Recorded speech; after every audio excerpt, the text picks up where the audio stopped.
Hi guys, it's me once again. Today we are going to focus on the crime in our society. You'll remember that some few weeks to a month ago I did a video that spoke to our crime statistics and how that we were the third highest country in the world when it comes to crime. Please sit back and be hopefully educated out of what I'm about to narrate to you. Hope Zinde and Warona Zinde. If you are new to my channel, please like the video and subscribe to encourage me to create more content of similar nature in the future. With that out of the way, let's jump into the video. Hope Zinde was born in a township of Pretoria called Mamelodi on the 15th of March 1966. She was one of 5 children and had 2 sisters and 2 brothers. Hope completed her matric and thereafter went to University of Limpopo. She centered her life around education, to the extent of which, after completing in Limpopo, she went on to further her studies at numerous other institutions such as Wits University, otherwise known as Witwatersrand, as well as Siena University in Italy. Hope's future looked very bright at this time that you needed sunglasses to look into it. In 1991, she started working at the South African Broadcasting Corporation, also known as SABC, as a junior journalist. It was around this time when she met a young man named Dr. Lebohang Manoto. The two immediately started a relationship. Just 2 years later, they welcomed their son and named him Warona Zinde. Mark would go on to be Hope Zinde's only child. Unfortunately, things did not work out between Hope and Dr. Manoto. And not too long after Mark was born, the couple broke up and they would continue co-parenting the child outside their relationship. Dr. Lebohang would go on and marry someone else. As much as romantically things weren't really going well for Hope, but when it came to her profession, things were going very, very well. She continued to climb the corporate ladder at SABC and went on from being a junior journalist to being a writer and a producer of many current affairs programs. In 1995, after Nelson Mandela had won the elections, she started traveling with him to foreign countries like Mozambique on state affairs, and thereafter, when she returned to SABC, she started doing Good Morning South Africa. Hope was doing exceptionally well professionally, but was not doing so good as a parent. At that point in her life, she had settled at being a single parent, a task that would prove a mammoth task. The statistics in the USA and other countries that documents such information proves that children raised without a father are 5 times likely to contribute in crime and end up being incarcerated. Hope certainly loved her son in her own way and played her role to the best of her abilities. She, like most women who are raising children without a father, made her son a center of her attention.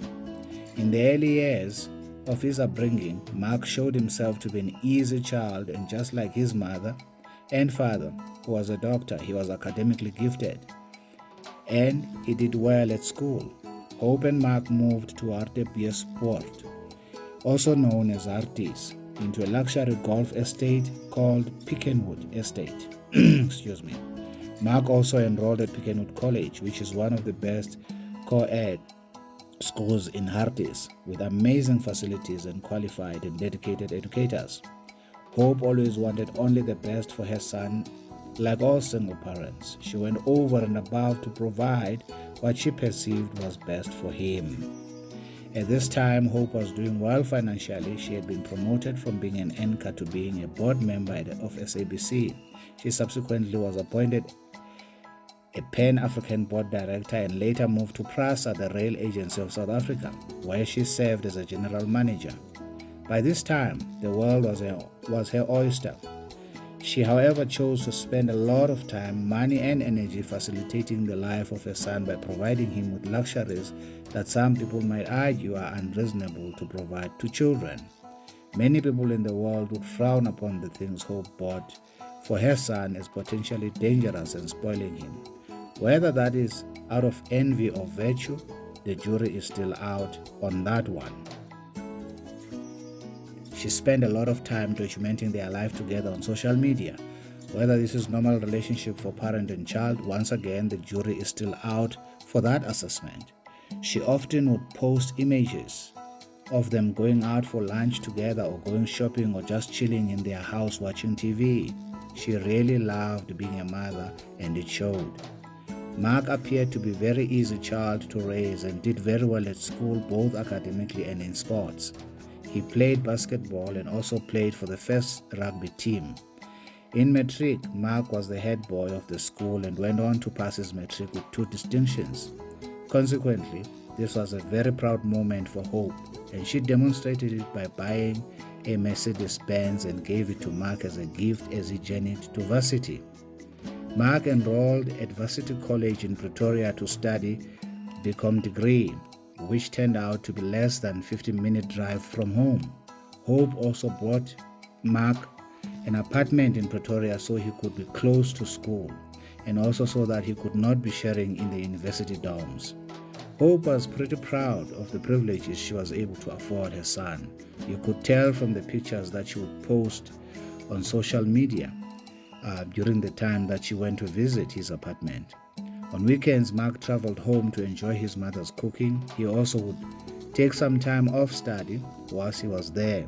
Hope loved that Mark enjoyed coming home from time to time, and she would post the pictures of him whilst studying at home.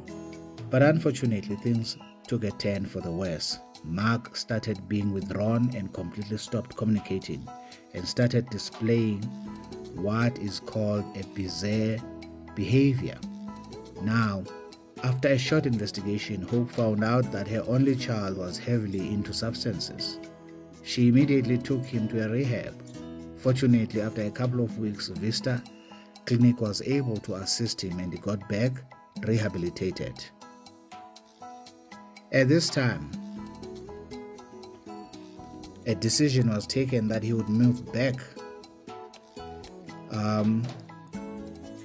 into the estate with his mother so that she could be in a position to monitor him for a while before he went back to his normal life. Things went well for the next 2 years. He would do fairly well to the extent of which they would be seen out and about attending some of Hope's events. Unfortunately, in the early 2016, Mark relapsed, an even harder time this time around. Hope was at a complete loss and would ask friends and colleagues to help cover her child in prayer and that God would please lead him into the right direction. At this point, he was way worse than he had ever been before.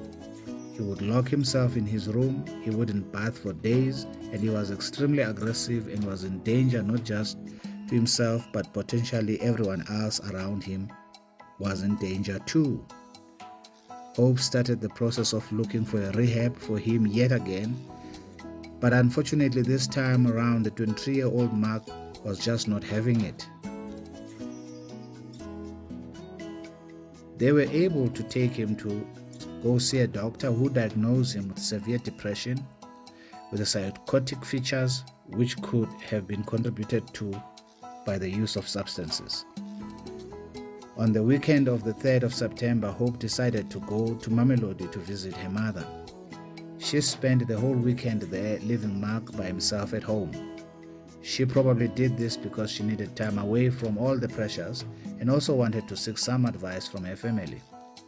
On Monday, the 5th of September 2016, Hope drove back to her house to her son. It is believed that when she arrived back, she possibly met a very high mark from whatever substance he was taking.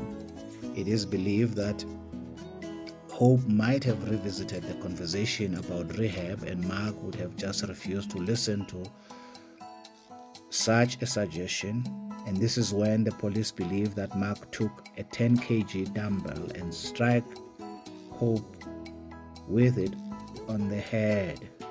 It is believed that she possibly lost her life almost immediately. The incident is said to have happened in the living area, and Mark would have then pulled her mother from the living area all the way to the garage, and this is where his mother's SUV and his Mercedes-Benz were parked. He then went on to open the boot of the SUV and stuffed his mother's body into the boot and went back inside the house. Mark then continued as though nothing had gone wrong. In the intervening period, Hope's friends were calling and her mother were trying to get hold of her without success. Mark was also not answering his own phone. By Wednesday, which is 2 days after the incidents, the helper, which is the cleaner, came as it was a standard practice to do so every Wednesday. She had her own keys to the house, so she came in the door and Mark was upset to see her. She later testified that Mark pulled her with the collar of her dress outside the house and told her to leave and never come back. Obviously very surprised by this, she tried to call her employer, which is Hope, without success because her phone was off. She then decided that she would call Hope's mother, Hope Zinde, so that at least she knows what's going on with her grandson. Immediately, when they heard this, they decided that something must be wrong. They are now going to drive from Mamelodi to Hartis to try and find out what's going on, because they had not been able to reach Hope for a couple of days at this point. Considering what the helper was saying, it simply added fuel to the fire. So they, Hope's mother and sister, drove to Hartis to ascertain what was really going on. On their arrival, Mark refused to open for them, as he did to the maid. As they were trying to figure out what does Mark's behavior mean, they observed some blood stains on the door. And at that instance, they called the police right away. The police arrived and Mark had no choice but to open, and when they entered, they simply followed the audit trail of the stains of the blood, which was visible to the naked eye. And the trail led them to the garage, and that is when they opened the boot of the SUV to find a lifeless body of Hope Zinde. What a tragedy. So much love, enlightenment, hatred, and darkness in the same place. Wow. The police searched the house and found the 10 kg dumbbell, which still had a lot of blood on it. They also searched Mark, who was found with a substantial amounts of substance. The police called for backup and forensics. Mark was taken to the police station, where he was later arrested for taking his mother's life. Hope's family decided to support Mark because they believed that he was not well and had committed such an atrocious act under influence of substances he was taking at the time. They also believe that this is what Hope would have wanted. Hope was laid to rest the following week, although Mark was not able to come to the funeral because he was arrested. His cousin read the eulogy from him, and he was included in the obituary as a loving son, whose friends and family reiterated the love Hope had for her son. And over again, during the proceedings, they reiterated how he was going to be supported. A few days after the funeral, Mark applied for bail. There was even a minister from government that said the focus ought to be on the fighting of the drugs. And also some of the celebrities reiterated the same, that let us take this moment and opportunity to fight the fight against drugs. Hope's mom, Hope Zinde, was there to support him. She also stated that he could move in with her if given bail. Mark's father was also present during the proceedings and also offered himself as an option where Mark could stay. The court granted a bail of 10,000 rands with conditions including reporting to the police station periodically and also not using any substances, as well as being randomly tested for such substances. It also included not committing any further offenses. The family posted bail and he moved in with his father and stepmother.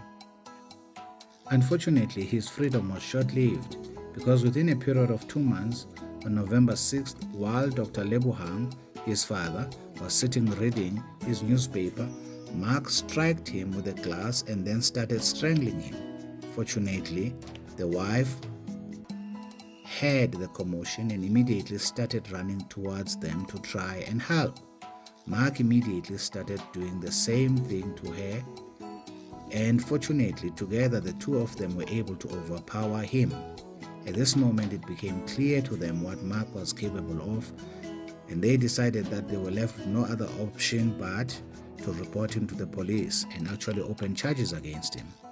Consequently, his bail was revoked and Mark was sent back to prison. However, his family, especially his grandmother, believed that Mark was sick and needed help rather than prison.